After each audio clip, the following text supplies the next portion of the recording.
എപ്പോഴും plain noodles മാത്രം കഴിക്കുന്നതിനേക്കാൾ പച്ചക്കറികളും മുട്ടയൊക്കെ ചേർത്ത് കഴിഞ്ഞാൽ നമുക്കതിനെ കുറച്ച് ബാലൻസ്ഡ് മീലാക്കിയിട്ട് മാറ്റാം. രുചിയും പോഷകവും ഒന്ന് മെച്ചപ്പെടുത്തുകയും ചെയ്യാം. ഇന്ന് വളരെ എളുപ്പത്തിൽ തയ്യാറാക്കാൻ പറ്റിയിട്ടുള്ള ഒരു ചീസി എഗ് നൂഡിൽസ് ആണ്. ആദ്യം ഒരു പാന് ചൂടാക്കാൻ വെക്കാം. അതിലേക്ക് ചെറുതായിട്ട് അരിഞ്ഞിട്ടുള്ള ഗാർലിക് ഇട്ട് കൊടുക്കാം. പിന്നെ അതിലേക്ക് വെജിറ്റബിൾസ് ആണ് ആഡ് ചെയ്യേണ്ടത്. നമുക്ക് ഇഷ്ടപ്പെട്ട വെജിറ്റബിൾസ് ഏതാണെന്ന് വെച്ചാൽ അതൊക്കെ ഇതിലേക്ക് ഇട്ട് കൊടുക്കാം. ഞാനിവിടെ ജസ്റ്റ് ക്യാരറ്റ്, ക്യാപ്സിക്കം, ചെറിയൊരു കഷ്ണം സവോള മാത്രമേ ഇട്ടിട്ടുള്ളൂ. അതൊന്ന് സോഫ്റ്റായി കഴിയുമ്പോൾ മുട്ട ഒഴിക്കാം. മുട്ട ഒഴിച്ച് ഒന്ന് കുക്കായി കഴിയുമ്പോൾ പാല് ഒഴിച്ചു കൊടുക്കുന്നുണ്ട്. അതൊന്ന് തിളച്ച് ഒന്നും ഇങ്ങോട്ട് സെറ്റായി വരുമ്പോൾ നമുക്ക് നൂഡിൽസ് വാങ്ങിക്കുമ്പോൾ അതിൻ്റെ കൂടെ മസാല പൗഡേഴ്സ് കിട്ടും. അതേത് മസാല പൗഡേഴ്സ് ആണെങ്കിലും അതിവിടെ ആഡ് ചെയ്ത് കൊടുക്കാം.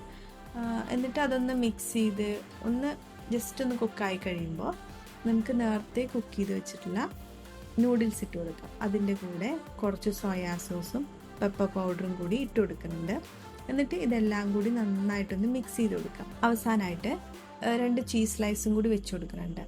ചീസ് നിർബന്ധമല്ല, പക്ഷെ ചീസ് ഇടുമ്പോൾ അതിൻ്റെ ടേസ്റ്റ് കുറച്ചും കൂടി നന്നായിട്ട് എനിക്ക് ഫീൽ ചെയ്തിട്ടുണ്ട്. പിന്നെ ഒരു കുറച്ച് ക്രീമി, കുറച്ചും കൂടി റിച്ച് ടെക്സ്ചറായിട്ടുള്ള നൂഡിൽസ് നമുക്ക് കിട്ടും. അതുകൊണ്ട് ചീസ് വെച്ച് കൊടുത്ത് 2 മിനിറ്റ് നമ്മൾ ലോ ഫ്ലെയിമിൽ കുക്ക് ചെയ്യാം. അത് തുറന്നു കഴിഞ്ഞാൽ ഇതുപോലെ നല്ല മെൽറ്റായിട്ടുണ്ടാവും. എന്നിട്ട് എല്ലാം കൂടി ഒന്ന് മിക്സ് ചെയ്തെടുത്ത് കഴിഞ്ഞാൽ നമ്മുടെ ഈസി ആയിട്ടുള്ള ചീസി നൂഡിൽസ് റെഡി ആയിട്ടുണ്ട്. ഇത് ചൂടോടെ കഴിക്കുമ്പോഴാണ് ടേസ്റ്റ് കുറച്ചും കൂടെ ഒന്ന് നന്നായിട്ട് എനിക്ക് പേഴ്സണലി ഫീൽ ചെയ്തിട്ടുള്ളത്. നിങ്ങൾക്ക് എങ്ങനെയാണ്?